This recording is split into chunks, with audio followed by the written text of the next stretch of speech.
One is anti-small business. Now, I'm a small business owner. Cheryl spoke to you about that. Some of you know that I own Hoboken Hot House and Hot House Pizza. I've created other businesses that I started on Washington Street. Anti-small business and this Zimmer administration is crushing the small businesses, pulling forward. And taxpayers need the flourish of small businesses to happen. Why? There are 40 plus stores on Washington Street alone that are vacant at this point. I don't know if you know that, but it's very important to me because when I came here from New York City, after having a jazz bar, my rent went to $28,000 a month. Wow. So I came to this beautiful city of Hoboken to open business and to thrive. What's not happening is we're not thriving, and I just want to show a picture. I just kind of want you to look at that for a minute. That's Second in Washington. Second in Washington. That kind of says it all. It's the lights are on, folks, but there's nobody home, right? So how do we stop that? Well, the planning and the zoning boards of Hoboken, New Jersey need to stop thwarting back and forth when businesses apply. Anyone who wants to come for business should be able to apply for a certificate of zoning or a certificate to do business and open without a problem if you're not some illegal, God-forsaken, who knows what. That's not happening. What's happening is the planning and the zoning are taking thousands of dollars of your time and money, and we don't have businesses coming in Hoboken anymore. So I want to fix that problem.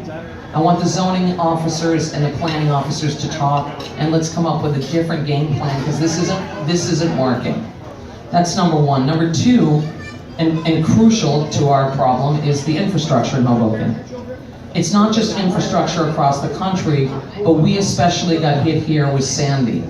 Hurricane Sandy, when it did its damage to pipelines and all kinds of things with that salt water that needed to be fixed before Hurricane Sandy happened. After Hurricane Sandy, of course, we all know the infrastructure crumbled even more. So the money that should have been spent on infrastructure, when Don Zimmer told us that she was going to spend that money, it took 7.5 years, folks, 7.5 years for the money to come today for infrastructure to be fixed. And I love her. Thank you, Don, wherever you are this evening. Thank you for doing it, but it's 7.5 years a little too late. So let's help her push this a little further if we can.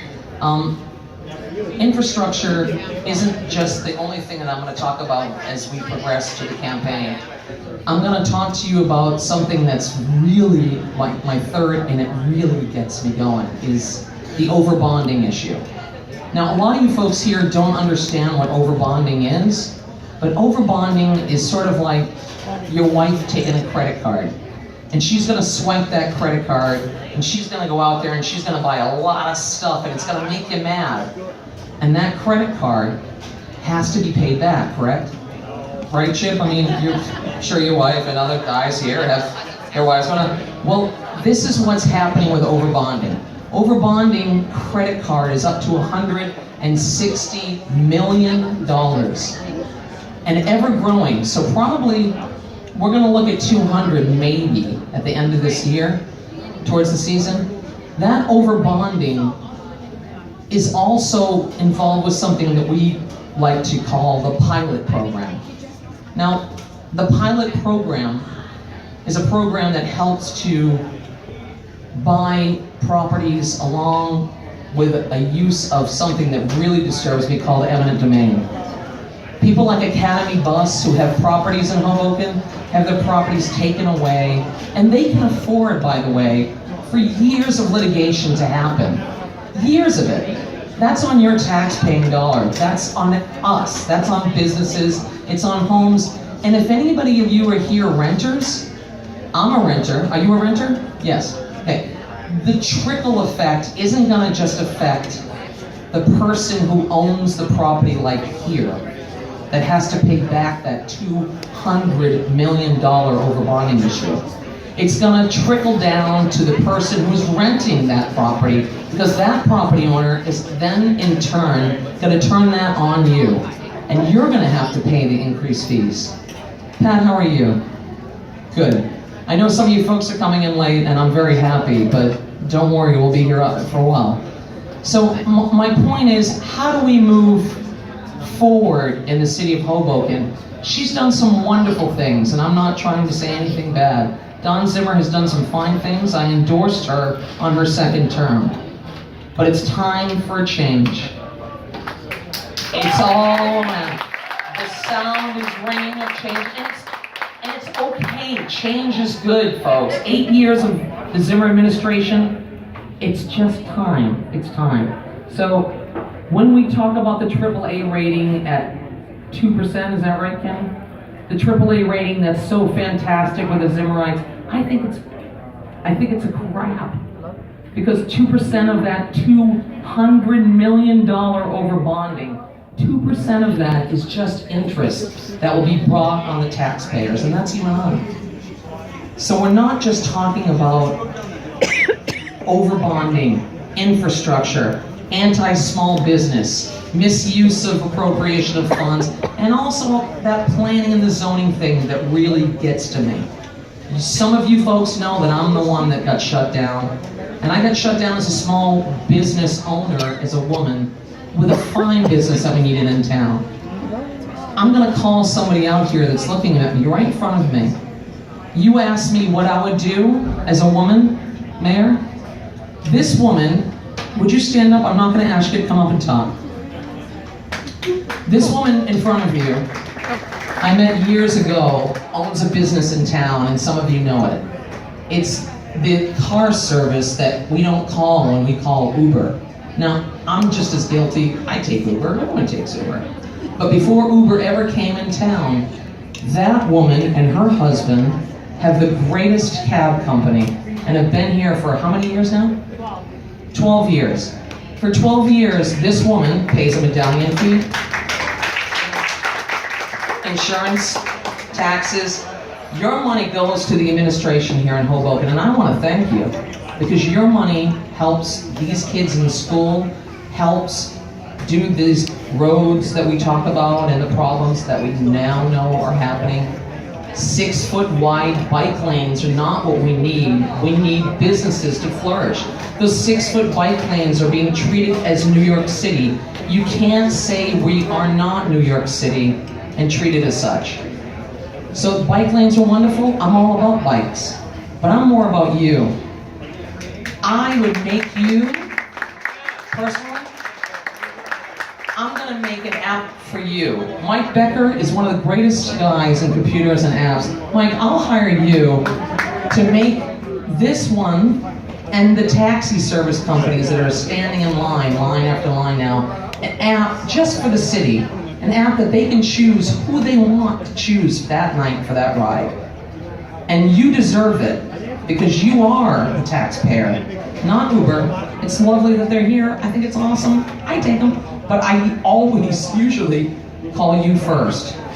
If you're so busy and you can't, I call Uber. But I want you to have your own application too. So businesses are so being mistreated and abused. I just want to say, I'm here for you. If you vote me, you're voting for business. If you vote for me, you're voting for a change. I'm not, you're going to hear me say this a lot, I'm not against the current administration. I'm for a new administration. And that new administration is called service over ambition. People over politics. You're going to hear me say this a lot. Service over ambition, and we know what I'm talking about, and people over politics. My name is Karen Nason. I'm a small business owner, a woman. I want you to join me and see what we can pull off before November. Thank you for listening. I'm going to bring my friend Jonathan Edwards back up. And this is another issue I'd like to talk to you about. We are sorely lacking in the administration of theater, of culture, of the arts. There's no jazz bar here, is there? No. There's no music venues or concert stadiums that we can go to in this town? No. I want to do that for you. People have actually made fun of me while I'm around. People have said, oh, you can't sing, you know, no one's going to take you seriously. Well, yes, you are going to take me seriously. Because music is everything. Everything. And the kids in this school system don't have any music as much as they should. They're cutting this stuff. She cut the cross-country team last year. I think there were 2 gentlemen on that board. I don't want to cut anything. I want to give. I gave my Yamaha piano to the Hoboken High School. What can you do for Hoboken? What can you do to make a change? Culture, arts, the future is us. It's we the people, not an anti-business woman running the city. So, I'm not going to say anything more. I want to bring Jonathan Edwards back up.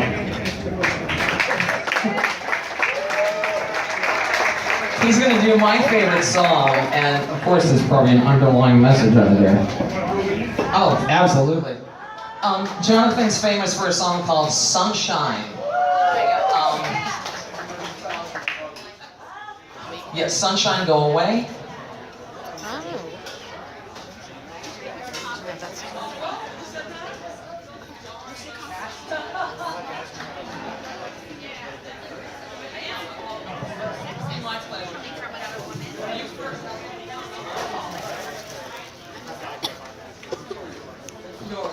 Come around this side. Come around this side. Cheer for Karen Nason one more time, ladies and gentlemen. Come on. Woo! Courage, courage, courage. Courage, all of us.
To make me wonder